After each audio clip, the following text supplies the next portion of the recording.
We're going to hear now from three very different event owners from home and away. We begin with Nicola Meadley. Now, Nicola's early career in brand development led her into events full time. She helped to create well known experiences such as Taste of London, the Outdoors Show, Who Do You Think You Are Live, Top Gear Live, the Big Feastival and CarFest. Nicola has been the event director of Keswick Mountain Festival since 2014, which is owned by Triathlon Edinburgh Ltd. So from Keswick Mountain Festival, please welcome for the first time to Montalto, Nicola Meadley.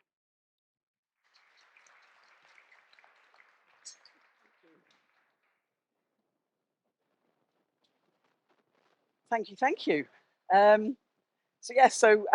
Little old Keswick Mountain Festival.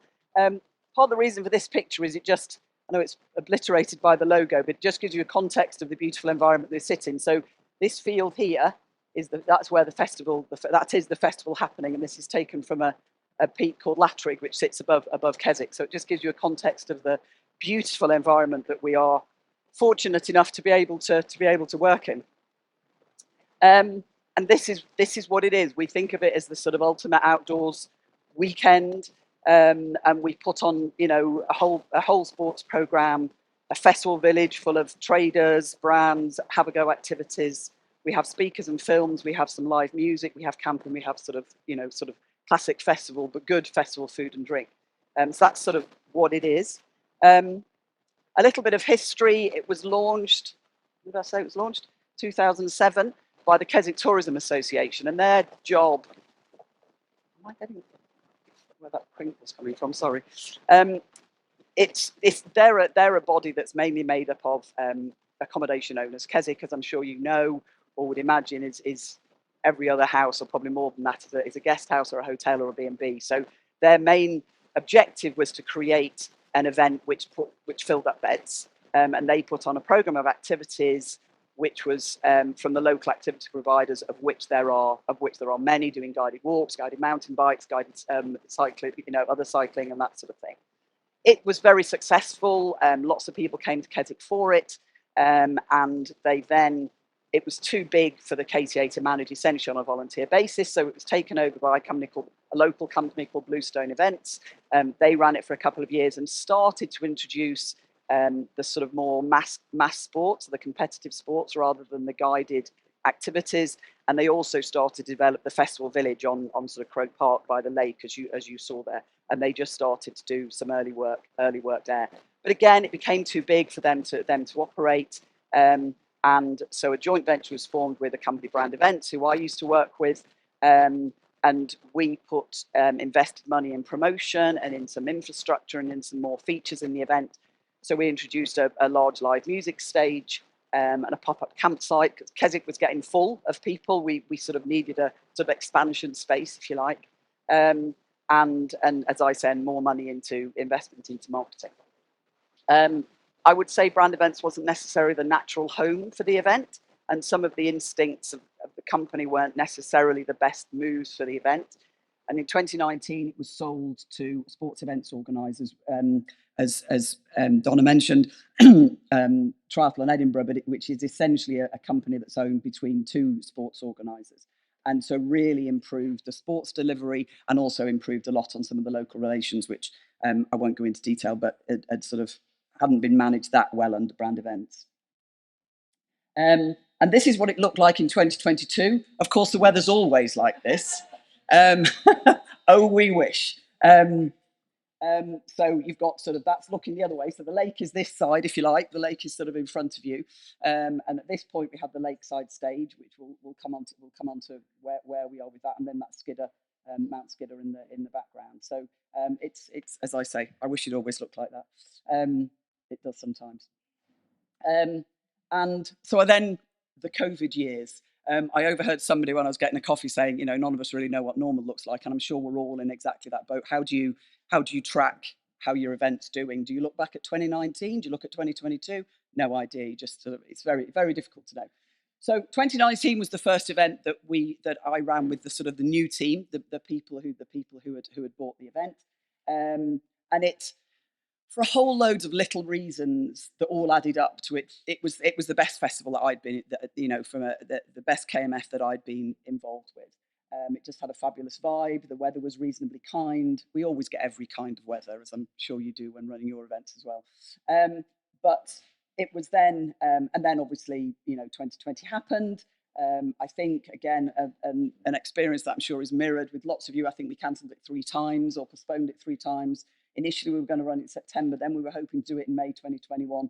Eventually, it was held in September 2021, which on paper, the financials actually weren't bad, because the experience that we'd had, and the fact that you're all here, I presume, probably had a similar experience. There was very much that wave of goodwill, I suppose, to events and to theatre and anything that people have bought tickets, which was, don't take your money out. If you take your money out, there won't be anything left.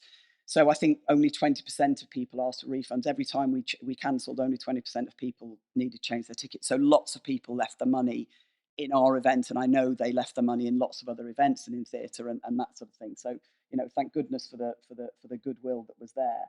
And also, because the company that now owns the event is based in Scotland, they actually got a grant from Event Scotland to cover some of the sunk costs of events that had been cancelled. So we benefited from having that cash injection. So on paper, 2021 was actually quite a good financial. Was a in the circumstances a reasonable financial result. It just about broke even.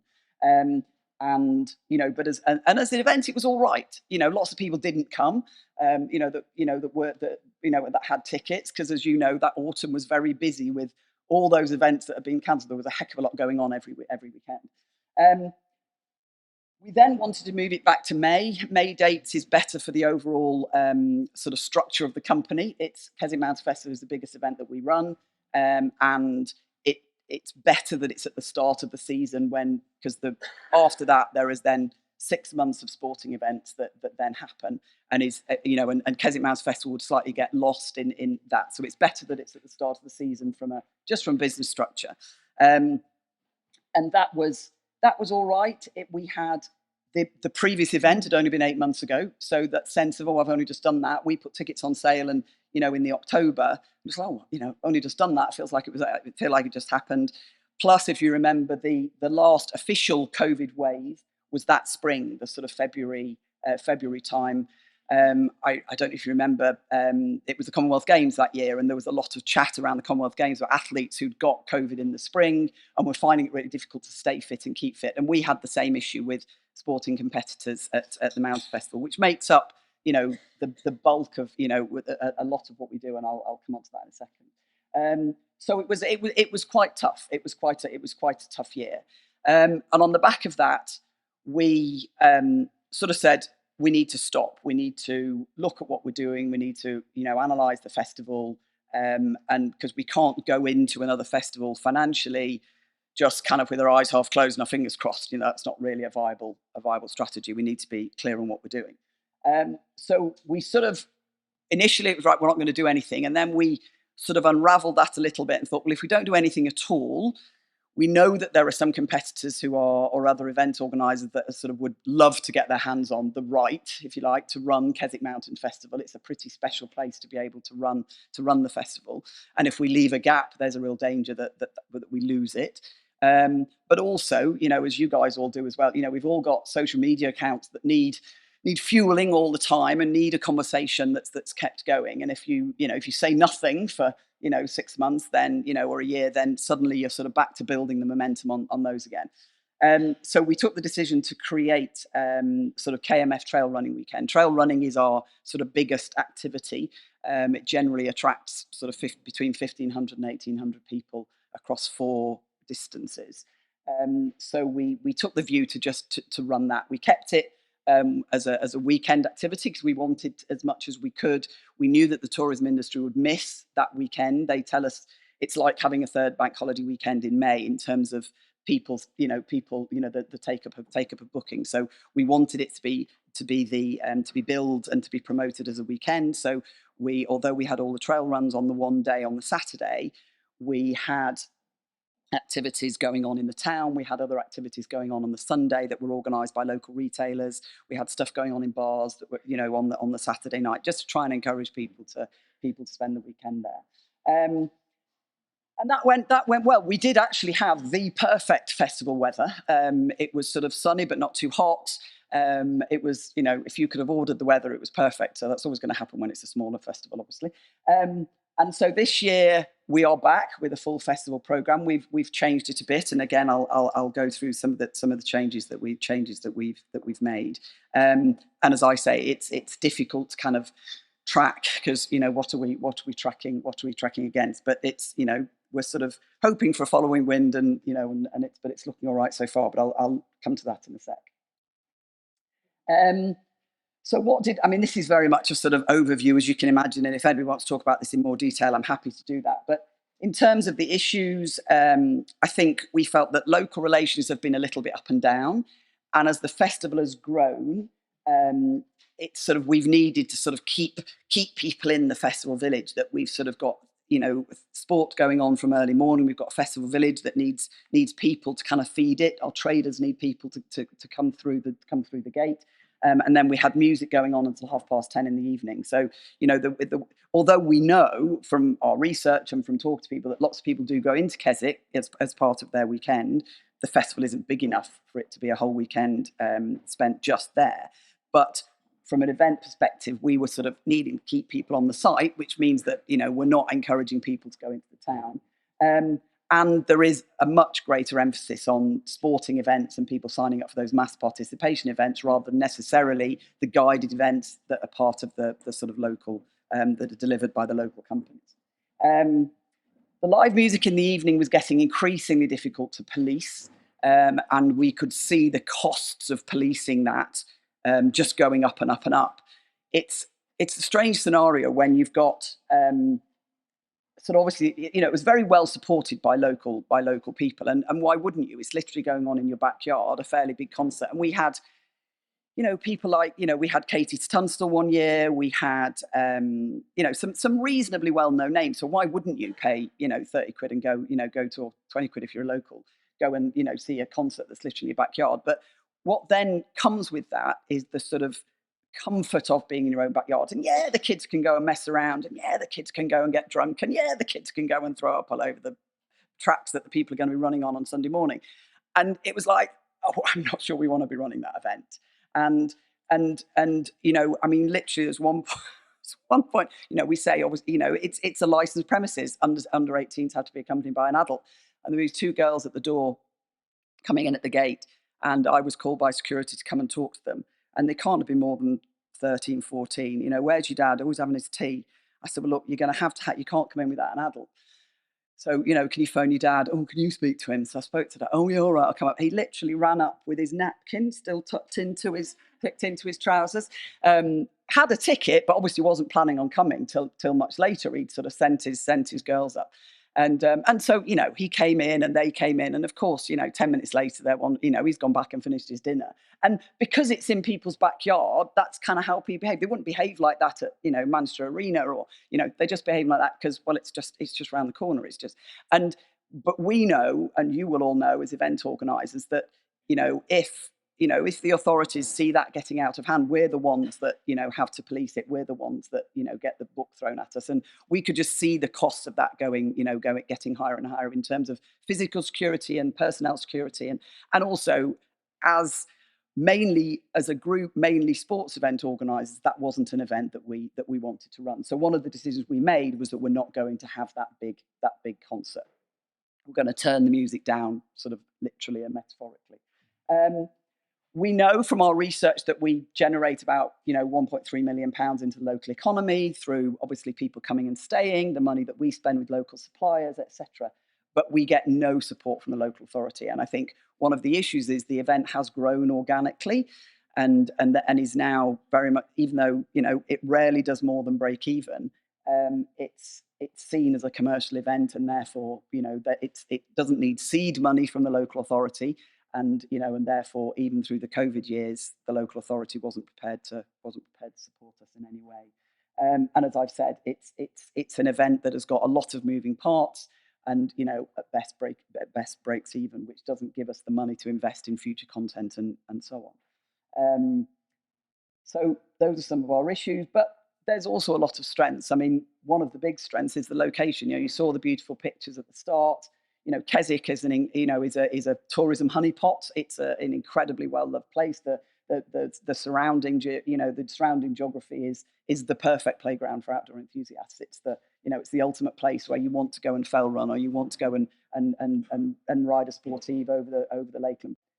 It's an established event. I think this year will be the 18th event, and it does have a good following. It's well known within its sector, and it's within the outdoor industry. It's a very well known event. Has strong support. I think the ownership of the event, there's sort of tremendous expertise in running those sporting events, which are very much at the core of the offer.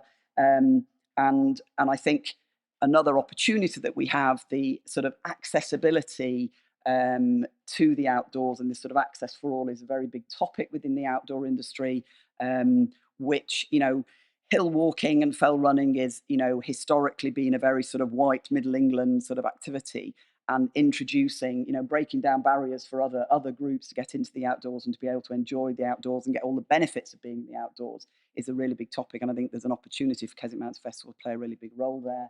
And we generate best part 1.5 million economic impact. It's a big event that in the area.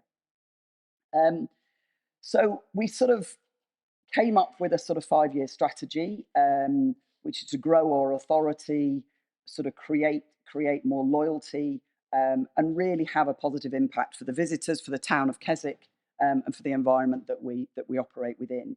And that sort of, as you can see, breaks down into sort of 4 strands, which is the authority in the sport that we operate, be more inclusive as an event, and make sure that we enable other groups and extend the invitation to other groups to come, that we create a positive environmental impact, and that we maximise our integration with the town, and that we sort of ensure that the festival is going on in the town as well as it's going on the festival site.